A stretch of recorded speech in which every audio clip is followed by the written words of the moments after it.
Hello everyone, welcome back to Saksham family. और आज के इस वीडियो के अंदर हम डिस्कस करेंगे सक्षम प्रैक्टिस सेट को 7-11 यानी 711 प्रैक्टिस सेट ये होने वाला है आज। और इसके अंदर हम डिस्कस करते हैं एज ऑलवेज आपके कंप्यूटर और जो रीजनिंग का पोर्शन होता है। कुछ चीज़ें होंगी जो मैं आपको साथ साथ में वीडियो में बताता चलूँगा कि आपको फॉरेस्ट गार्ड के लिए कुछ चीज़ें होंगी जो आपको प्रिपेयर करनी है सो दैट कि आपका इस बार थोड़ा अच्छा सा स्कोर रहे। और अभी कनेक्टेड रहेंगे तो धीरे साइड बाय साइड में जो है ये सारी चीज़ें आपको बताता चलूँगा। लेकिन हाँ, आपको दो चीज़ें हैं जो आपको थोड़ा ध्यान रखनी है। एक तो आपको थोड़ा एवरेज पे थोड़ा फोकस ज़रूर कर लें क्योंकि एवरेज से अक्सर क्वेश्चन पूछे जा रहे हैं। और दूसरा, अगर आपको फोकस करना है तो आप थोड़ी बहुत उन क्वेश्चंस को ज़रूर फोकस कर लें, एज वाले जो क्वेश्चंस होते हैं। हालांकि ये थोड़ा मैथमेटिक्स वाला पोर्शन हो जाता है लेकिन उसको थोड़ा आप चेक कर सकते हैं। और एक अगर आपको करना है प्रॉफिट, हालांकि चलो इसको छोड़ दो, लेकिन एवरेज एंड एज वाले जो क्वेश्चंस होते हैं एटलीस्ट ये आपके क्वांट अर्थमेटिक के अंदर आ जाएंगे। तो ये वाले जो हैं आप ज़रूर करके चले जाएं जो फॉरेस्ट गार्ड का आगे एग्ज़ाम होना है, सो दैट कि अगर इन केस अगर इस टाइप के क्वेश्चन पूछे जाते हो तो आप लोगों से जो है एग्ज़ाम में अच्छे से अटैम्प्ट कर पाएँ। तो यहाँ पे कुछ कंप्यूटर के क्वेश्चन है, हालांकि टफ़ क्वेश्चन नहीं है। अगर मैं थोड़ा सा पहले कनेक्ट सहायक वाले एग्ज़ाम की बात करूँ तो उसमें आपको कुछ क्वेश्चंस थे ऐसे जो एग्ज़ाम में मिले जो पढ़ाई में से थे। अब जिसको ये है कि भैया पढ़ाई में से क्या आया था तो उसको मैं जो है बता दूंगा कोई नेक्स्ट वीडियो में। आप चाहो तो उस वीडियो में जाके चीज़ें चेक कर सकते हैं क्योंकि हर एक वीडियो से कुछ अलग अलग क्वेश्चंस आए। तो कंप्यूटर में पासवर्ड की सुरक्षा के लिए सबसे पहला क्वेश्चन हमारे पास है, कंप्यूटर में पासवर्ड की सुरक्षा कौन करता है। हालांकि बहुत आसान सा क्वेश्चन है, आप सभी लोग जानते होंगे पासवर्ड का क्यों करते हैं हम। पासवर्ड इसलिए तो लगाते हैं ना भैया कि यार कोई चीज़ जो है कोई मतलब कोई अनवांटेड चीज़ हो या फिर कोई ऐसी चीज़ जो है हमारे कंप्यूटर को ना आए। तो यहाँ पे अनधिकृत यानी कोई चीज़ जो है उसको डिबाइन कर देना, उसको बाइट कर देना, उसको रोक लेना, यही हमारे कंप्यूटर की क्या होती है, सुरक्षा करता है। तो मतलब तंत्र के अनधिकृत अभिगमन में, ठीक है, मतलब कोई ऐसी चीज़ें ना आ जाएं जो नहीं चाहिए अपने कंप्यूटर को, इसलिए पासवर्ड हम लगाते हैं सो दैट कि कोई उसे यूज़ ना कर पाए। चलिए आगे बढ़ते हैं। डेटा स्टोर करने के और प्रक्रिया करने के लिए कंप्यूटर के किस तरह के नंबर सिस्टम का उपयोग करते हैं आप सभी लोग जानते हैं। देखो भैया, जो कंप्यूटर होता है वो केवल आपका क्या समझता है भैया, वो बाइनरी नंबर को समझता है, ठीक है ना। बाइनरी नंबर आप सभी लोग जानते हैं 0 और 1 की जो फॉर्म होती है। कंप्यूटर ना ऑक्टेल समझता है, ना डेसिमल समझता है, ना हेक्साडेसिमल समझता है। ये सारे के सारे क्या करने होते हैं, ये सभी को हमें डेसिमल में कन्वर्ट करना होता है, ये सॉरी बाइनरी में कन्वर्ट बेसिकली नहीं करना होता है सो दैट कि कंप्यूटर समझ पाए। अगर आप देखेंगे, अगर आपके कंप्यूटर में MP3 फाइल है या फिर आपके पास कोई वीडियो अगर आप देखेंगे अपने कंप्यूटर्स में, होता है ऑब्वियस सी बात है सभी के पास कंप्यूटर होंगे, तो ये सारी की सारी जो फाइल्स आपके पास होती हैं ये सारी की सारी आपकी 0 और 1 की फॉर्म में होती है। वीडियो अगर आपके पास कोई फाइल है तो भी 0 1 की फॉर्म में होगी। तो इस टाइप से बेसिकली ये सारी चीज़ें चलती हैं। तो आपको ध्यान रखना है कंप्यूटर किस तरह का नंबर का सिस्टम का उपयोग करता है, भाई ये बाइनरी नंबर होता है, ठीक है। बाकी ऑक्टल में 8, डेसिमल में 10 की जो फॉर्म होती है 10 मतलब जो जहाँ पे 2 डिजिट्स बेसिकली जो आते हैं उन्हें डेसिमल बोला जाता है, ठीक है। बाकी इसमें ज़्यादा क्या बताऊँ, ये चीज़ें हैं जो थोड़ा आपको ध्यान रखनी है। आगे बढ़ेंगे, वेबसाइट का मुख्य पीस क्या कहलाता है। और हमेशा की तरह देखो यार, वेबसाइट जो होती है ना, वेबसाइट एक आपकी किताब की तरह होती है। एक जो बुक होती है ना, ये पूरा का पूरा आपको क्या बोलते हैं इससे, ये आपके पास हो जाता है एक वेबसाइट। मतलब बुक है तो मतलब एक वेबसाइट है। और इस बुक का अगर आप पहला पेज देखेंगे जिसमें मैं बात करूं कंटेंट के बारे में, ठीक, तो ये जो बेसिकली बुक का जो कंटेंट होता है ना, पहला पेज ही आप इसे मान के चलो, इसी को हम क्या बोलते हैं, ये आपके पास हो जाता है आपके पास होम पेज, ठीक। पहला पेज, अब होम पेज भी मत बोले से, जो पहला पेज बेसिकली जो आपके पास होगा ये आपके पास होम पेज होगा। और जब कलेक्शन ऑफ पेजेस की हम बात करते हैं, क्योंकि आपके पास पता होगा यार आपको कि बुक के अंदर बहुत सारे पेजेस होते हैं, तो जो ये कलेक्शन ऑफ पेजेस जो होते हैं, तो ये कलेक्शन ऑफ पेजेस ही आपके क्या कहलाते हैं, ये आपके कहलाते हैं ब्राउज़र पेज, या फिर आप इसे वेब पेजेस भी इसे कह सकते हैं, ठीक। याद रहेगा सभी को, क्योंकि देखो ना, कभी भी आप वेबसाइट पे जाते हैं, जैसे ukpsc.com इस टाइप की आपने वेबसाइट खोली, इसमें आप देखेंगे तो भैया आपको इस टाइप से एक विंडो नज़र आएगी। जब आप इस वेबसाइट पे जाओगे ना तो ऐसे आपको नज़र आएगा, इसमें बहुत सारे सेक्शन आपको नज़र आएंगे, नोटिफिकेशन आता है इसमें, या होम लिखा हुआ आता है, फिर आपको यहाँ पे नोटिफिकेशन वगैरह लिखे हुए नज़र आते हैं। तो बहुत सारी चीज़ें आपको यहाँ पे जो है नज़र आती हैं। तो यहाँ पे बेसिकली होता क्या है, ये जो पहला पेज आपको दिखता है यही आपका होम पेज होता है। और इसके अंदर देखो नोटिफिकेशन हो गया आपके, इसमें लेट्स से मैंने कह दिया, हो सकता है कहीं पे आपके पास एडमिट कार्ड का कोई ऑप्शन आ रहा हो, तो ऐसे बहुत सारे आपको यहाँ पे क्या मिलेंगे, अलग अलग पेजेस इसके अंदर मिलते हैं। तो ये कलेक्शन ऑफ पेजेस बेसिकली क्या है, आपके पास डिफरेंट डिफरेंट जो पेजेस होते हैं इन्हीं को हम क्या कहते हैं, वेब पेजेस हम इन्हें नाम देते हैं, ठीक है। तो वेबसाइट एक किताब है, उस किताब के अंदर जो बहुत सारे पेजेस होते हैं इन्हें वेब पेजेस बोलते हैं। और उसका जो पहला पेज होता है उसे क्या बोलते हैं, हम होम पेज कहते हैं। उम्मीद करते हैं बात समझ में आई होगी। यहाँ पे सर्च पेज का मतलब कुछ नहीं है, जहाँ पे आप सर्च करेंगे वो सर्च पेज होता है, हालांकि उसको आप अवॉइड कर सकते हैं। यहाँ पे बुक मार्क से आपको थोड़ा ध्यान रखना है। बुक मार्क, ये बुक मार्क बेसिकली क्या होता है कि अभी जब आप कुछ चीज़ें कभी अच्छी सी चीज़ देख लेते हैं, कभी गलती से किसी वेबसाइट को विजिट कर लिया आपने, और होता है ना कभी यार आपको वहाँ पे कोई इन्फॉर्मेशन होती है, वो बहुत अच्छा लगता है कि यार ये मेरे ना काम की चीज़ है, और जब आपको ये काम की चीज़ लगती है, आपको लगा यार कि ये मेरे पे काम की चीज़ है, तो आपको चाहते हो यार कि ये सेव हो जाए, या फिर मुझे कभी दोबारा जब मैं इसमें आऊँ, इस वेबसाइट पे आऊँ, तो आपको वो ढूंढना ना पड़े, तो आप उसे बुक मार्क कर लेते हो, मतलब आप उसको फ्यूचर के लिए सेव कर लेते हो। इतनी बात सभी को समझ में आ रही होगी उम्मीद करता हूँ। कैसे? जैसे आप गए, आपने देखा यार गलती से आपको कोई एक शॉपिंग करने वाली कोई वेबसाइट मिली जिसके बारे में आप नहीं जानते, और आपने देखा यार यहाँ पे तो बहुत अच्छी अच्छी चीज़ें मिल रही हैं, तो आपने इसको पेज को जो है सेव कर लिया, और वो बेसिकली उसी को हम बुक मार्क कहते हैं कि भैया आपने क्या कर लिया, उसको एक मार्क कर लिया फ्यूचर को। फ्यूचर में अगर आप जाएँ तो उसको डायरेक्टली आप बुक मार्क पे जाएंगे और उस पेजेस पे आप इजीली पहुंच सकते हैं। ये काफ़ी अच्छा क्वेश्चन रहता है, कंप्यूटर की डिस्क कहाँ रखी जाती है, तो कंप्यूटर की जो डिस्क होती है उसे हम डिस्क ड्राइव में रखते हैं। अब बेसिकली डिस्क से क्या मतलब, जैसे हम एचडीडी की बात करते हैं, हार्ड डिस्क ड्राइव बेसिकली जो बात करते हैं, या आपके पास सीडी वगैरह जो होती हैं, तो इसे हम बेसिकली कहाँ रखते हैं, इसको डिस्क ड्राइव में रखते हैं। डिस्क ड्राइव बेसिकली क्या होता है, कुछ इस टाइप से एक पूरा सा फंक्शन होता है, मतलब अगर आप ध्यान देंगे, और यहाँ पे बेसिकली कुछ इस टाइप से होता है, इसके ऊपर जैसे मैंने रख दिया, ये सीडी रख दिया आपने उसके ऊपर, ठीक, और यहाँ पे एक कुछ इस टाइप से कुछ चीज़ें होती हैं जो इसको रीड और राइट कराने के काम आता है। रीड और राइट कराने का काम से मतलब ये है कि यहाँ से डेटा को इसके अंदर डाला जाएगा और डेटा को यहाँ से आपका निकाला जाएगा। तो जब डेटा को निकाला और डाला जाता है यहाँ पे, तो इसी को हम रीड और राइट करना कहते हैं, और ये बेसिकली जो ये पूरी चीज़ होती है इसी को हम बोलते हैं डिस्क ड्राइव, ठीक है। तो डिस्क ड्राइव बेसिकली एक चीज़ से मिलकर नहीं बनती है, डिस्क ड्राइव में बेसिकली 2-3 चीज़ें होती हैं। तो जो ये डिस्क होती हैं ये सारी आपकी कहाँ रखी जाती हैं, ये डिस्क ड्राइव में रखी जाती हैं। उम्मीद करता हूँ कि ये बात आपको यहाँ पे समझ में आई होगी। चलिए आगे बढ़ेंगे। एप्लीकेशन विंडो में टाइटल बार आपका ठीक टाइटल बार के नीचे कौन सा बार होता है? अब देखो कोई भी जैसे विंडो आपको ये नज़र आ रही है, तो सबसे ऊपर वाला जो पार्ट होता है, देखो ये जैसे ये हो गया ना, सिंपल सी बात है, इसके ऊपर सबसे ऊपर वाला जो पार्ट होता है ये वाला, ये आपके पास हो गया टाइटल बार। इस टाइटल बार के जस्ट नीचे जो आपके पास आएगा, इसमें आएगा आपके पास मेनू बार, ठीक है। इसमें क्या आएगा आपके पास, इसमें आपके पास मेनू बार आ जाता है। ये चीज़ें हैं जो आपको थोड़ा सा ध्यान रखनी है।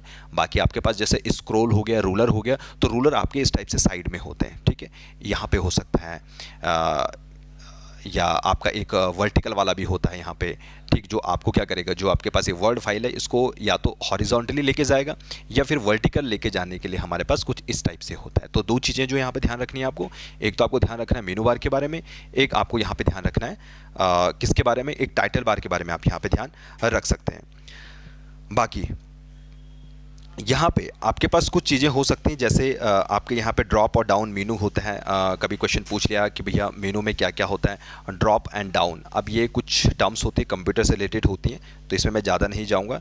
लेकिन हाँ, कभी जैसे क्लोजिंग, एडिटिंग, कभी आता है ना कि भैया एडिटिंग वगैरह कहाँ पर होती है, क्लोजिंग वगैरह आपके पास कहाँ पर होती है, तो ये सारा आपके पास किसके अंदर आता है, ये आपका मेनू बार के अंदर आ जाता है। चलिए आगे बढ़ेंगे।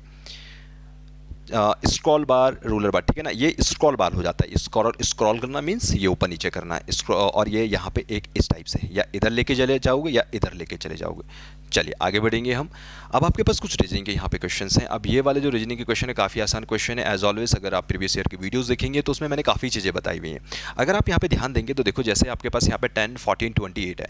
अब यहाँ पे कुछ नंबर्स आपके छोटे हैं, कुछ नंबर्स आपके बड़े हैं। जब आपके पास कुछ नंबर बड़े होंगे, कुछ नंबर छोटे होंगे, तो ऑब्वियस सी बात है, जब बड़े नंबर है तो भैया कहीं ना कहीं मल्टीप्लाई हो रही है, छोटे नंबर है यार तो एडिशन या सब्ट्रैक्शन से काम बन रहा होगा। अगर आप यहाँ पे ध्यान देंगे यार 14 के बाद 28 है, तो मतलब यहाँ पे मल्टीप्लाई 2 हो रहा होगा, और 32 को मल्टीप्लाई अगर यहाँ पे 2 करेंगे तो 64 आएगा, और 68 को अगर आप मल्टीप्लाई कर रहे हैं तो 132 आएगा। यहाँ पे इतनी बात सभी को समझ में आ रही होगी, तो कोई टफ चीज़ नहीं है। लेकिन अपने को यहाँ पे गलत संख्या लेनी थी कि भैया यहाँ पे गलत संख्या बेसिकली आपके पास कौन सी है। तो क्या आपको नहीं लगता यार कि 2 8 जा यहाँ पे 16 होना चाहिए था, और यहाँ पे 136 होना चाहिए था बेसिकली, है ना। तो इसका मतलब कहीं ना कहीं 132 यहाँ पे इसका आंसर आ जाता है। लेकिन आप एक चीज़ और ध्यान देंगे, क्योंकि मैंने अभी कंप्लीट नहीं किया है। देखिए, एक तो मल्टीप्लाई 2 हो गया। अब आप यहाँ पे ये भी ध्यान दे सकते हैं, 10 + 4, यहाँ पे +4 करने से 14 आ रहा है। 28 में अगर आप यहाँ पे +4 करेंगे तो 32 आएगा आपके पास। 64 में 68 करेंगे तो +4 करने से आपके पास 68 आ रहा है। तो ये कुछ चीज़ें हैं बिल्कुल सही आ रहा है, लेकिन जब मल्टीप्लाई अगर आप करते हैं यहाँ पे तो ये 132 नहीं आ रहा है। तो इसका मतलब आपके पास ऑप्शन क्या हो जाएगा, 132 हो जाएगा।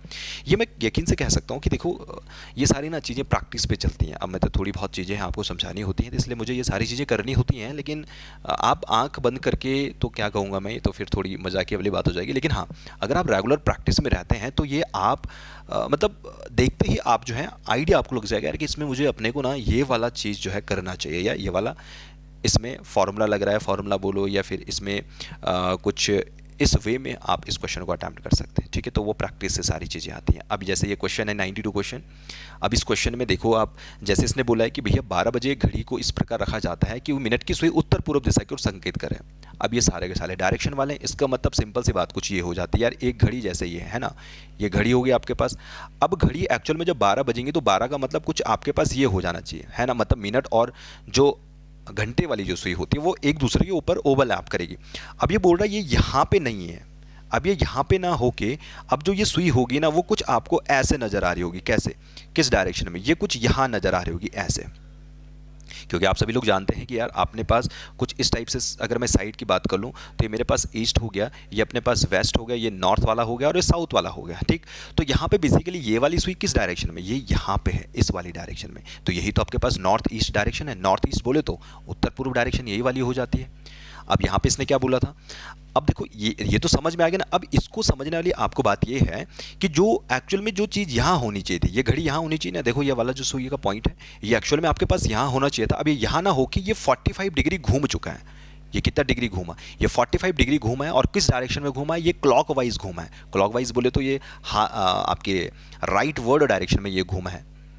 तो अब आपको करना क्या है, अब आपको ये ध्यान देना है कि मध्याह्न 1:30। अब यार कोई चीज़ जब 1:30 की बात कर रहा है तो फिर वो घंटे की सुई आपकी कहाँ पे होने वाली है। अब मैं बताऊँ 1:30, अगर मैं इसकी बात कर लेता हूँ थोड़ी देर, तो चलो 1:30 में बना लेता हूँ। जैसे आपके पास ये घड़ी है ना। अब 1:30 मतलब ये आपके पास 12 हो जाएगा, ये कहीं पे 1 हो जाएगा। अब 1:30 का मतलब ये घड़ी की सुई थोड़ा सा आपके कहीं आगे होगी, क्योंकि यहाँ पे 2 होगा और यहाँ पे 3 होगा। और ये आपके पास मिनट की सुई आपके पास कुछ यहाँ पे होने वाली है, ऐसे बजेगा एक। तो कहीं ना कहीं आपको ये ध्यान रखना है कि यार ये आपके पास किस डायरेक्शन में होगी, ये कहीं आपके नॉर्थ ईस्ट डायरेक्शन में ही शो कर रही है। देखो इधर की तरफ है ना, नॉर्थ ईस्ट डायरेक्शन में।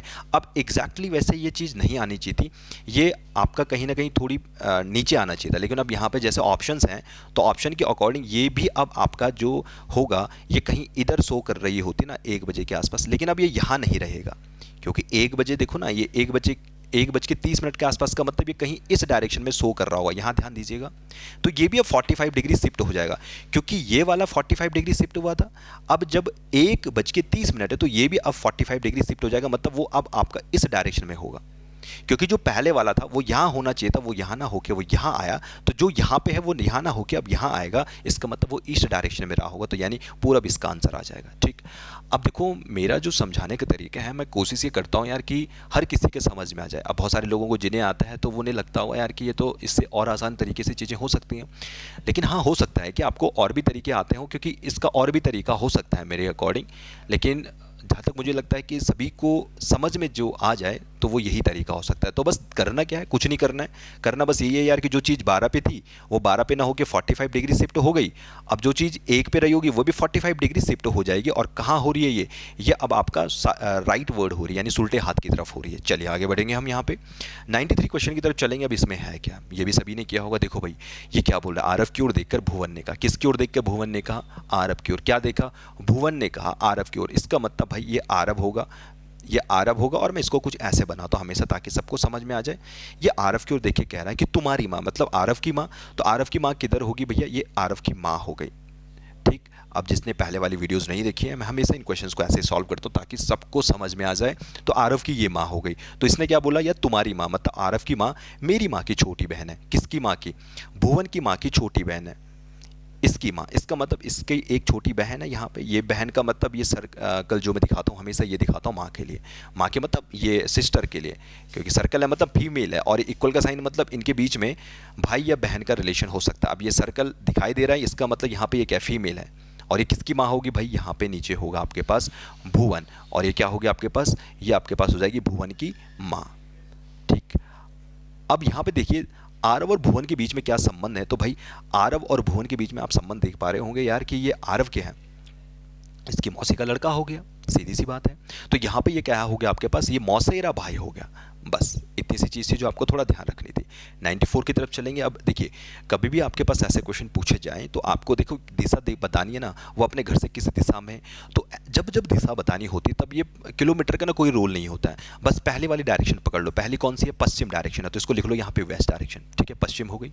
फिर अब अपने को करना क्या है कि अपना को बस डायरेक्टली ये देखना है कि दाएं बाएं, जैसे ये 5 किलोमीटर चला दाहिनी तरफ, कितना चला? दाहिनी तरफ चला। दाहिनी तरफ चला मतलब राइट की तरफ मुड़ा होगा, दाहिने मुड़ा मतलब राइट की तरफ मुड़ा। फिर 3 किलोमीटर चला, इससे अपने को कोई मतलब नहीं है। फिर वो बाएं मुड़ा, अब इसको पकड़ लो, बाएं का मतलब ये लेफ्ट मुड़ा होगा, सीधी सी बात है। फिर 2 किलोमीटर चला, इससे कोई मतलब नहीं है। फिर बाएं मुड़ा, बस इसको पकड़ लो, ये आपके पास लेफ्ट आ जाएगा यहाँ पे। फिर अंत में वो दाहिने मुड़ा, बस केवल दाहिने को पकड़ लो, ये 3 किलोमीटर से कोई भी अपने को मतलब नहीं है। फिर हम यहाँ पे क्या करेंगे? राइट मुड़ रहा है यहाँ पे, राइट लेफ्ट कहाँ पे है ये? कुछ गड़बड़ लग रही है मुझे यहाँ पे। पहले पश्चिम में था, वेस्ट डायरेक्शन में सबसे पहले था, फिर वो दाहिने मुड़ता है। दाहिने मुड़ा मतलब राइट मुड़ा, फिर बाएं मुड़ा, फिर बाएं मुड़ा।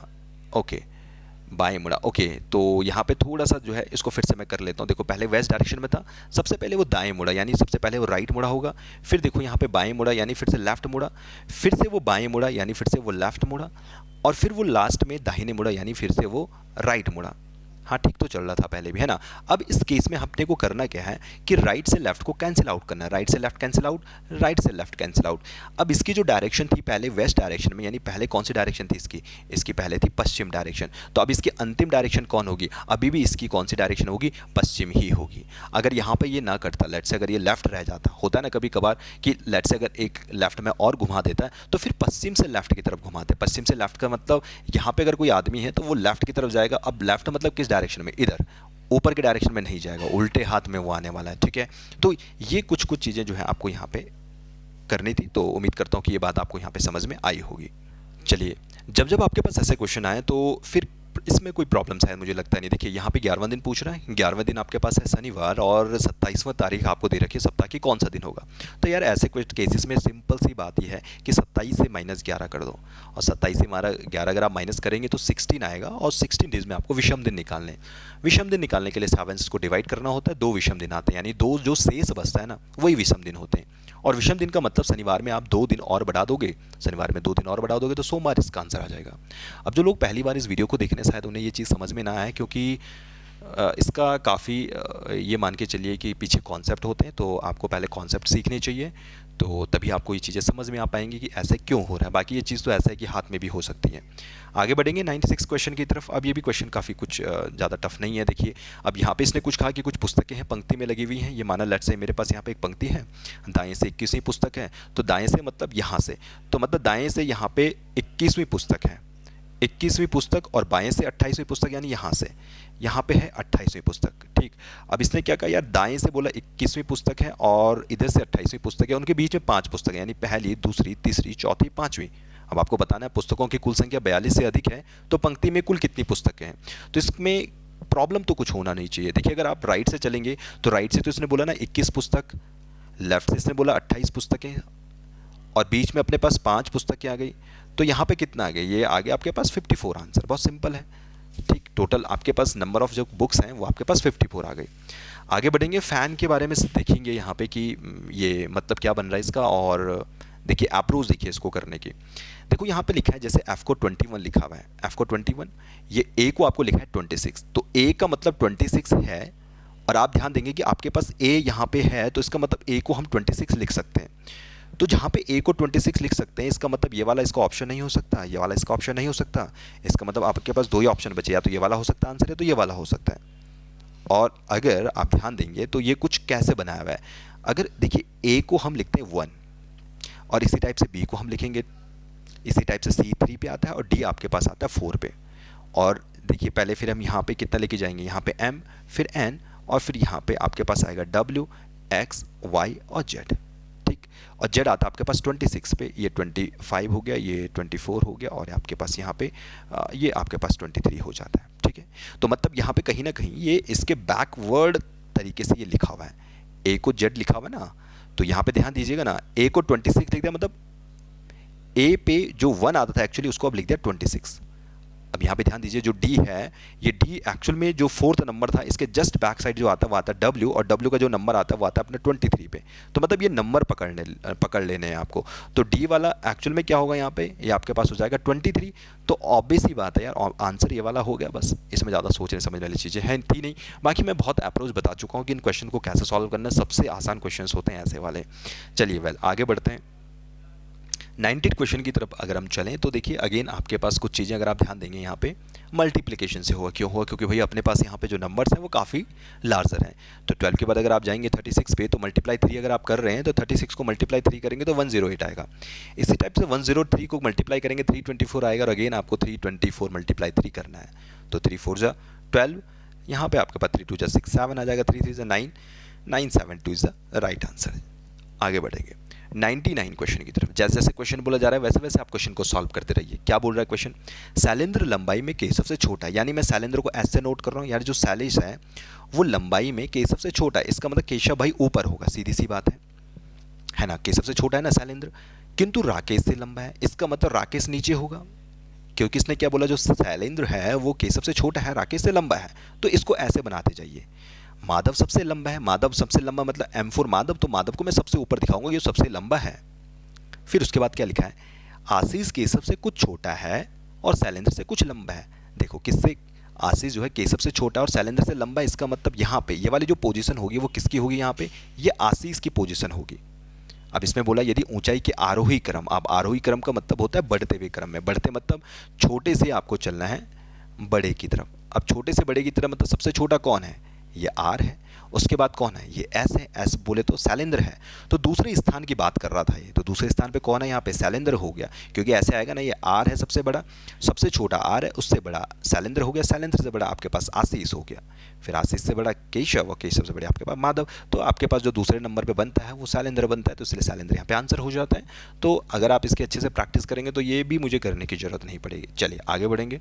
आज का लास्ट क्वेश्चन है यार, और ये भी अब क्या बताऊँ, मैं काफ़ी बार ये सारी चीज़ें करवा चुका हूँ, और इसमें तो देखने वाली बात भी कुछ यहाँ पे थी नहीं।